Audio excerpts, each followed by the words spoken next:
রাতে ঘুমতে গেলাম, জলের বোতল দেবো, বলছে আর গেট খুলবো না। উনি আমাকে বলেছেন এবার তো আমাকে অভদ্র মেমোফোন ব্যবহার করতে, একটা সরকারি স্টাফ কি করে এই কথাটা বলে? গেট কিছুতে করেনি, 1 ঘন্টায় পেশেন্টটাকে আমি পায়ের মধ্যে কোলের মধ্যে নিয়ে রেখেছিলাম। ওই কে ছিল কালকে সিস্টার পেশেন্টের সামনে বলছে উনি সুস্থ হবেন না। চিকিৎসার গাফিলতির ফলে রোগীর মৃত্যুর অভিযোগকে কেন্দ্র করে উত্তপ্ত হল মুর্শিদাবাদ জেলার কান্দি মহকুমা হাসপাতাল।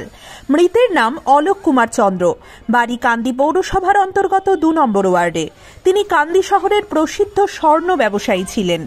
জানা গিয়েছে, গুরুতর অসুস্থ অবস্থায় মঙ্গলবার রাতে কান্দি মহকুমা হাসপাতালে ভর্তি করানো হয়েছিল বার্নিং বিভাগে, কিন্তু রাতভর তাকে চিকিৎসা করেনি বলেই অভিযোগ পরিবারের।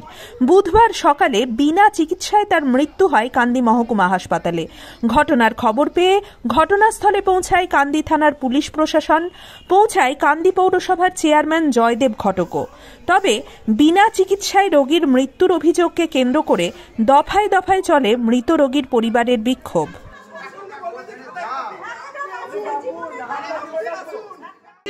এই জায়গাটা একটু পুড়ে যায়, ঠিক আছে, কিন্তু এই জিনিসগুলো কিন্তু আমি তখন খেয়াল করিনি।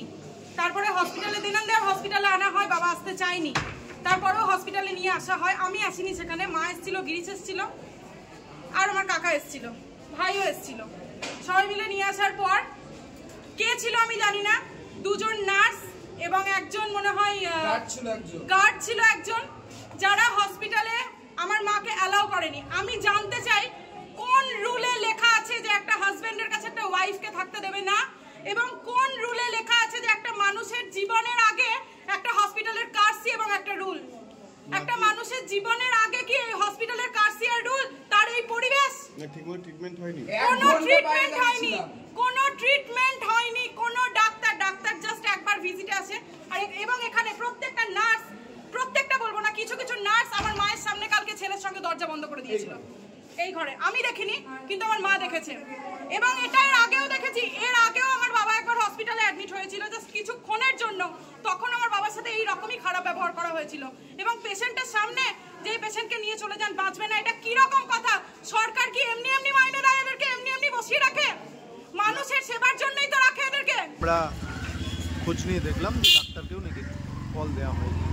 একটা বার্ন পেশেন্ট, সেটাকে অবশ্যই সার্জিক্যাল ওয়ার্ডে ভর্তি করা হয়েছে। সেখানে সরকারের নিয়ম আছে যে কাউকে থাকতে দেয় না, এটা ঠিকই আছে, কিন্তু ডাক্তার কলটা দেওয়া উচিত ছিল এবং তাদের যা যা পরিষেবা পাওয়া দরকার ছিল সেটা করা উচিত ছিল হসপিটাল কর্তৃপক্ষের। এটা অবশ্যই গাফিলতি, এবং তাদের সঙ্গে যারা নার্স ছিল তারা শুনছি নাকি বাজে ব্যবহার করেছে। তা আমাদের পক্ষ থেকে বলা হলো যে আপনি কমপ্লেন করুন, কারণ জীবন তো হয়তো ফিরে আসবে না, কিন্তু যারা জীবনহানির জন্য দায়ী পোস্টমর্টম হোক, তারপর যা যা আইনগত ব্যবস্থা সেগুলো নেওয়া হোক।